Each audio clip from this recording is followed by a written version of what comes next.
Welcome. Today we're going to tackle this problem from the CCC 2020. This is a junior problem number 5 and senior problem number 2.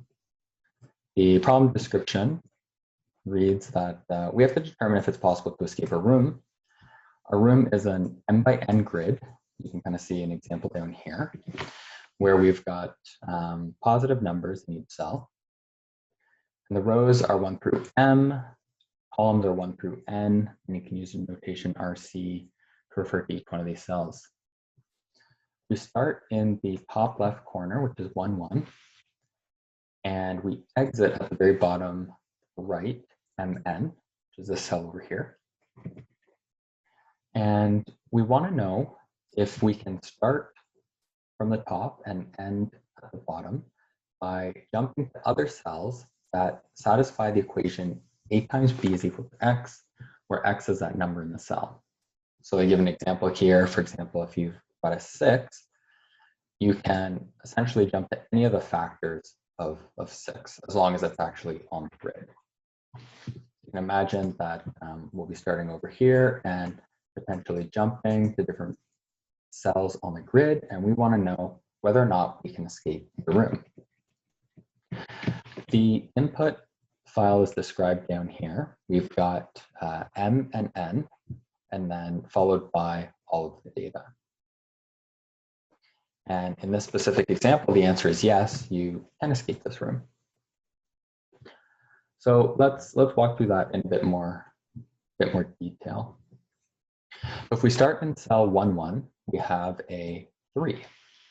If we have a 3, that means we can jump to either one of these cells. 1, 3, or 3, 1, because the product, these are factors, the products are equal to 3. So you can see that there's kind of 2 different options here.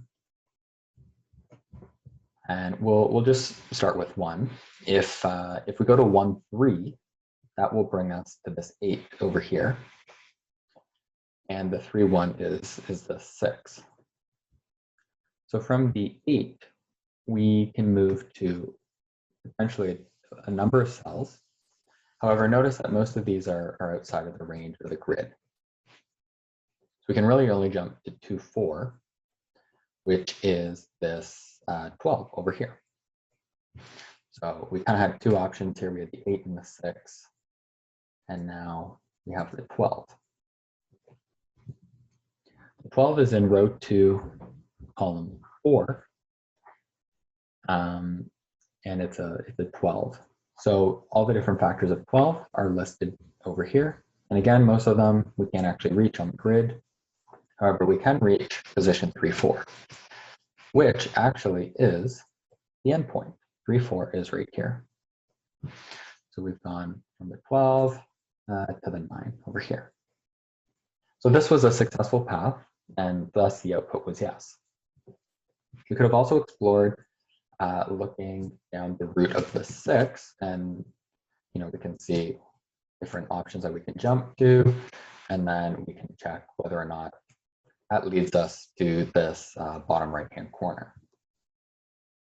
You can imagine here that we are searching this tree structure where we have different, we're jumping to different cells, and each cell has a different number of cells that you can potentially jump to. And it just grows and grows, and we want to know whether or not we can end up at the very bottom over here. So now that we understand the question, we can start to formulate a solution. We could try to solve it the exact same way that we walked through this example. Start at the top right and go through all the different factors, make sure that the factors actually on the grid, and then check all those points. But it's very possible that we sort of end up in a dead end, or we explore paths on this tree that don't necessarily lead us to the end solution.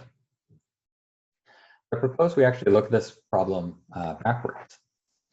We can start over here at the 9, which is in cell row 3, column 4. The only way we can jump to that 9 is if we end up in a 12. If we end up in a cell 12, then 3 and 4 are factors, and that will allow us to jump to 9. So we have 2 different options for the 12.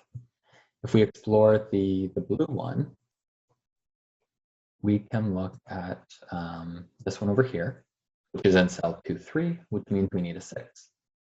Because if we were at a 6, then 2, 3 would be factors, and we could actually jump to that 12. And if we get to the 12, we get to the 9, and we escape. So we're kind of solving this backwards to find a success path. Looking at the 6, we're in row 3, column 1, which means we needed 3, and that is actually the starting point. So indirectly, we found a path that will lead us from 3 to the 9, or the start to the finish. All right, so let's come up with a game plan here to actually solve this. Let me paste this over here. So first, we actually want to read the data. We want to start at cell MN. We want to find all the different cells on the grid that are actually equal to M times N. So if you recall back to this example, when we were at the 9, we were looking for 12 because we were in position row 3, column 4. We want to check if any of those cells are in fact the starting position, then we would be done. And if not, we want to jump to those valid cells and start all over again. So because so if we look over here, we found 12s, but they weren't in the right location. So now we want to start from those 12s and jump to other cells and see if that leads us to the top. So one of the ways to solve this problem is to use recursion. Recursion is when a function calls itself within the function. The sort of main purpose or objective of the function is to find all the cells and check if any of them are the starting position. If not, we want to repeat that process for all these valid cells that are found. So when we found the valid positions for the 12s, we had 2 of them. We want to check all of them to see if any of them lead to the starting point, and thus we can escape. So first, let's read the data. So we can do so opening a data text file. Let me show you that on the screen. So the first number is M. The second one is N.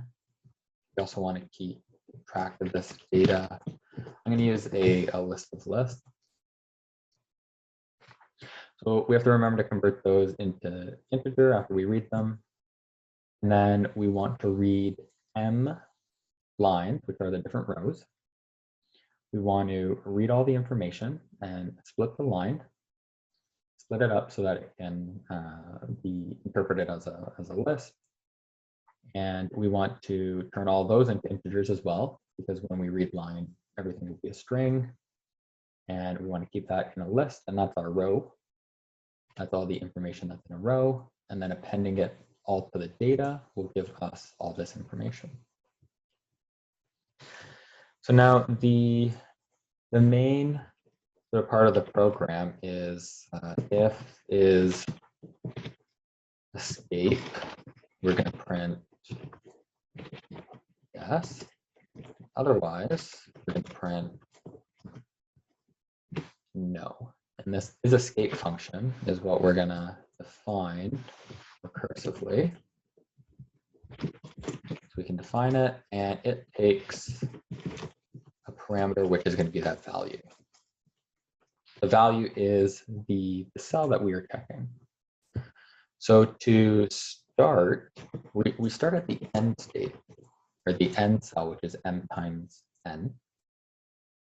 We start over here, and we want to find all the 12s because we were in position 3, 4. So we multiply M times N. That'll work regardless of the size of the grid. So we want to check if we can escape from that by jumping to that cell, which is at 12. So we need to find a 12, and we need to know if is 12 at the start, meaning that we can escape. we can see that it's not, so we have to repeat that process and find the 6, if that's at the start, and then find the 3. All right, so now let's start coding up this function over here. The first thing we'll do is we'll just print out the value so that we know what we're working with. So we can use this sort of notation. We need to find all the cells in the grid that equal m times n, which is this value over here. We could do sort of like a double for loop and loop through everything, but we can actually use something from NumPy, which is a package in Python. Let's convert our data to a NumPy array. So do that over here. And then to find all the valid locations, we can just use NumPy argwhere. So that finds the argument or the indices where the array is equal to that value. So this will return all the locations. So this is all locations of value in the data grid. Now we have to keep in mind that these locations are going to be, let's run this. So you can see the locations are 1, 2, and 1, 3. You can see that that's a little different from 2, 3, and 2, 4 because NumPy arrays start their index counting at 0. We just have to keep that in mind. So really we want to check if any of those positions in the location are 0, 0, indicating that it's the top right. Let's loop through m and n in locations and check if m is equal to 0 and n is equal to 0. Then we can return true. So for example, if we search for a 12 and it's actually in that top location, so we can change this to a 12. Comment out the else for a second. So you can see that the answer is yes, because it found a 12 that's in that top location. Push that back to a 3. All right. Otherwise, we want to check if there is an escape route from that value. And if so, we're going to return true. So, for example, position 1, 2, maybe that is not a success path, but we can jump from there. Now remember, the value, we have to multiply them together, but we also need to add 1 and plus 1. We have to add 1 because the indices start at 0. And then if we get through this whole for loop, we can return false. So we want to check if you can escape from the other path, return true. You can see that the solution here is yes. We start at the 12, we find all the locations of the 12, and now we start digging deeper into this first one, and that brings us to the 6. So that was this 2, 3, bringing us to the 6 over here. And to get to the 6, we had to find a value of 3, and it found 2 locations, one over here and one over here, 0, 0. And because that 0, 0 is the top, we can return true. It found a success path. So now it's also possible that we kind of end up in like an infinite loop or we get stuck. So I suggest that we add this search list to keep track of which cells we've gone through. So now we can add if mn, if that pair has not been searched yet, then add it to the search list, keep track of it, and then actually continue to check it. So this will help avoid getting stuck at some sort of infinite loop. This will avoid that. So we can run it again, and we can see yes. Awesome. So to recap, we solved the problem here where we were trying to figure out if we can escape, starting in the top left location, moving to cells that are the factors of the number in the cell. And in order to escape, we have to end up at the bottom right-hand corner. We solve this backwards by using a recursive function to check to find all the cells that we would need in order to jump to that current cell. And then we called it recursively to search all the different paths in this tree. So I hope this video was helpful. If you have any questions or comments, you can leave them below. I'll also upload a bit of a longer version if this was too quick for you. Thanks, and see you next time.